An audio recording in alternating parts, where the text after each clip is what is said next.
An impossible stone stairway climbed into the Andes, and at its summit lay a forgotten world. Welcome back to the Purely Fiction Society. I'm Knowles, your host, and tonight we're journeying high into the rugged, breathtaking peaks of the Peruvian Andes. We're tracking an archaeologist who followed a century-old clue straight into a vertical wall of rock and uncovered a massive architectural marvel that modern history books completely missed. Settle in. This is the Lost Stairway of the Andes. At 12,000 feet, it didn't feel like air at all. It felt like thin glass, sharp and cold, scraping the back of Emily Carter's throat with every deep breath. For 4 centuries, legends had drifted through the isolated valleys beneath the towering peaks of Peru. The local shepherds spoke in hushed tones of ancient stairway hidden high above the heavy shrouds of the clouds, carved with impossible precision into a sheer cliff face. It was said to lead somewhere that no modern map had ever recorded, disappearing into the vertical rock walls so forbidding that most academics dismissed it as pure folklore born out of isolation. But Emily Carter possessed the kind of stubborn curiosity that refused to let an old mystery rest. At 34, the brilliant British archaeologist had spent nearly a decade studying the forgotten overgrown trails and abandoned stone structures that laced across the rugged spine of South America. She was fascinated by the pieces of history that mainstream archaeology had overlooked simply because no modern explorer possessed the patience to find them. The entire trajectory of her career changed on a quiet afternoon when she discovered an uncatalogued 19th century journal resting in the dust-scented depths of a university archive in Cusco. The notebook belonged to a railway surveyor from the late 1800s. Between dry sketches of valleys and train tracks lay a single page that looked entirely different. Faded pencil lines depicted a massive stone staircase climbing the face of a terrifying cliff before vanishing completely beneath a rough drawing of heavy clouds. Besides the sketch, only a few intriguing words. The stair continues above the mist. I dared not follow. There was no geographical coordinate, but there was one crucial clue. The surveyor had drawn a small cryptic symbol beside the text, a perfect circle surrounded by 8 tiny, uniform triangles. Emily had seen that exact geometric marking months earlier, carved into an isolated weathered boundary stone near the edge of the sacred valley. Seeing it repeated in the old journal convinced her that the 2 sites were intrinsically connected. Within 2 weeks, she packed her gear, secured satellite imagery, and returned to the high altitude of Peru to track a ghost. The search carried her through remote high altitude ridges where the modern world completely dissolved. For nearly a week, she methodically followed the orientation of the ancient boundary stones, mapping out a trajectory that history had missed. Then, on the bleak morning of the 8th day, while scanning a massive cliff face opposite her ridge, she noticed an unusual line running across the rock. Through her binoculars, she realized the shadows were far too uniform to be an accident of ancient nature. Each dark horizontal line perfectly matched the one directly above it, spaced with a geometric regularity that no geological force could replicate. These were steps.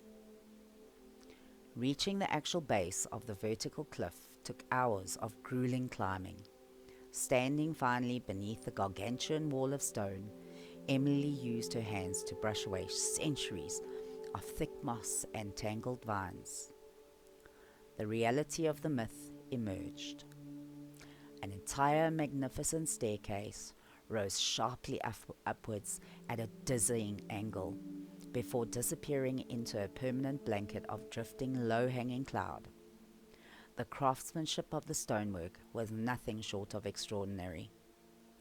Each individual step had been carved directly from the bedrock of the mountain itself with flawless precision. Despite centuries of relentless mountain rain, punishing frost, and violent earthquakes, the staircase remained entirely untouched by the ravages of time. With her heart hammering against her ribs, Emily began her ascent, her boots clicking rhythmically against the ancient stone. The staircase rose steadily, hugging the edge of the cliff, where the vast Andes spread out like a painted canvas below her. As the afternoon wore on, thick icy clouds rolled heavily across the peaks, causing her visibility to shrink to only a few meters. The world became a silent, featureless white void. The only certainty left was the stone step directly beneath her boots. She lost all sense of time, counting the steps as they stretched into the hundreds, and then hundreds more.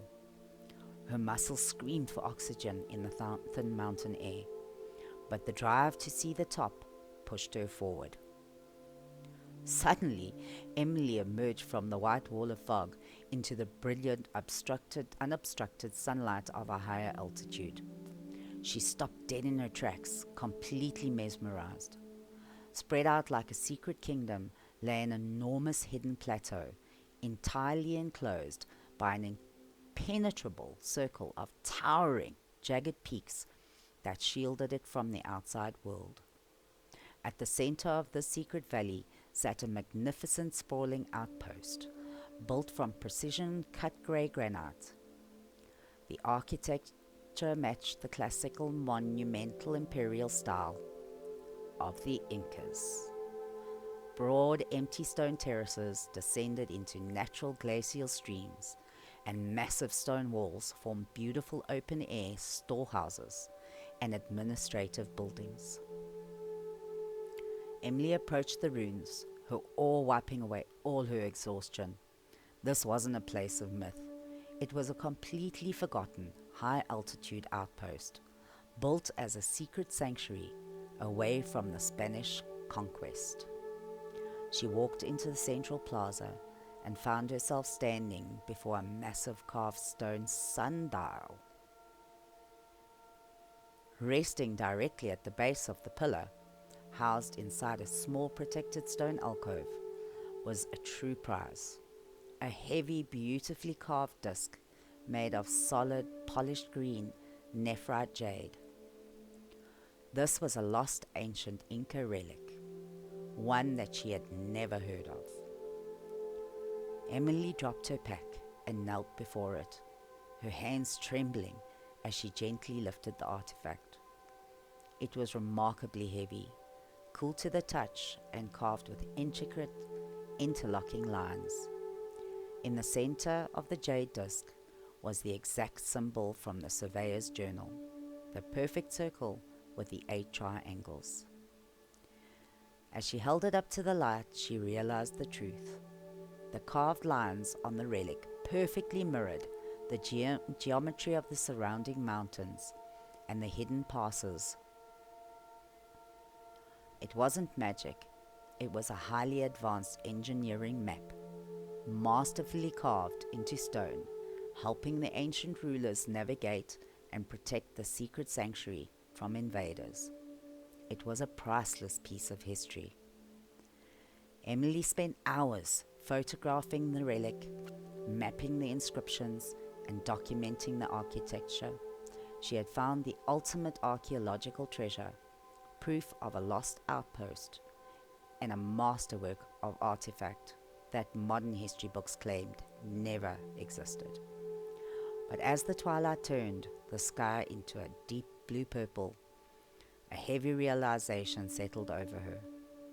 If she took the relic and revealed its location to the world would change it forever. Heavy machinery, roads, and commercial tourism would tear the fragile, sacred place of this hidden valley, completely apart. The surveyor from the 1800s hadn't turned back out of fear. He had turned back out of respect for a piece of history that deserved to stay pure. Emily slowly placed the green jade relic back into its ancient stone alcove. She knew the truth now, and that was enough. She had solved the mystery for herself, and she had proven that the old legends were true. She walked back to the edge of the cliff and began her long descent back into the clouds, leaving the valley exactly as she found it. She would return to Cusco tomorrow, with no physical proof, but she carried a secret that would keep her imagination alive for the rest of her days. The clouds closed tightly behind her, guarding the lost stairway of the Andes once more. And that is the story of Emily Carter, an explorer who went up a mountain to find a myth and found a piece of history worth protecting. Sometimes the greatest discoveries are the ones we choose to keep secret. What would you have done in Emily's shoes? Would you have taken the relic or left it buried? Let us know in the comments, and don't forget to subscribe and turn on notifications. Until next time, don't stop believing. Good night.